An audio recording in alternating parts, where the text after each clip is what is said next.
વડિયા શહેરને પીવા માટે પાણી માટે માણસે પડશે વલખા। નર્મદાના નીરની લાઇન કપાશે તો શહેરને 6 થી 10 દિવસે મળશે પીવાનું પાણી। સરકારની નલ સે જલ યોજનાના ઉડશે ધજાગરા। શહેરને પીવાનું પાણી પૂરું પાડતા કૂવામાં ઠલવાઈ રહી છે નર્મદાના નીર। પાણી પુરવઠા અધિકારીઓ દ્વારા કનેક્શન કાપવા માટે પહોંચ્યા 12,000 આસપાસની વસ્તીને શું જવાબ આપવો, સરપંચનો મોટો સવાલ। અધિકારીઓને કનેક્શન ન કાપવા સરપંચની રજૂઆત। સરપંચ દ્વારા અધિકારીઓને આંદોલનની ચીમકી। Bureau report Raju Kariya, Vadia.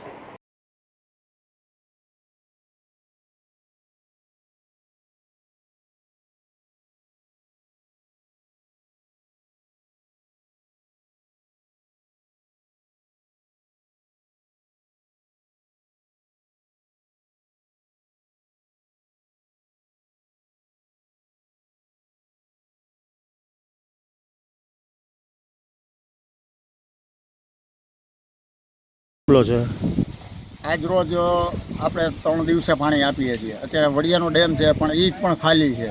જે સિંચાઈ માટેનો ડેમ હતો એ આપણે પીવા માટેનો જથ્થો રાખવાની વાત હતી તો પણ એ પણ પાણી અત્યારે વડિયાની અંદર એ ડેમમાં ખાલી છે। અને નર્મદાનું પાણીનું જે કનેક્શન છે એ અત્યારે પાણી પુરવઠા બોર્ડવાળા કાપવા આવ્યા છે। એટલે મેં અત્યારે એને કીધું, ભાઈ કનેક્શન કાપવા હોય તો 2 કાપો, 1 કનેક્શન નહીં। અને અત્યારે આપણે 3 દિવસે પાણી આપી છે, એ કનેક્શન કાપે એટલે વડિયા ગામની અંદર 6 થી 7 દિવસે પાણી આવશે એવી પરિસ્થિતિ થઈ છે।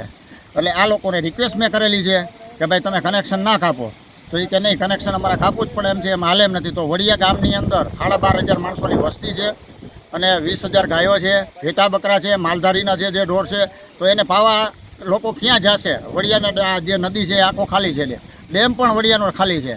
એટલે એ લોકોને મારી રીતે મેં રિક્વેસ્ટ કરી છે કે ભાઈ તમે કાપતા નહીં, એ કે નહીં અમારે કાપવું જ પડશે। તો મેં એવું કહેવામાં આવ્યું કે ભાઈ મેં તમે બે કનેક્શન કાપી નાખો। એટલે અમે ગામને એમ કહી દઈએ કે ભાઈ નર્મદાનું પાણી વડિયાની અંદર આવતું નથી। આપણે રોજ 4 દિવસે પાણી આપી, જો એ બંધ કરશું એટલે વડિયાનો વારો ઓછામાં ઓછો 10 દિવસે પાણી આવશે અને 6 દિવસે પાણી આવશે, એનું નક્કી નથી કાંઈ। એટલે આ રોજ આ લોકો સાહેબને રજૂઆત કરી છે।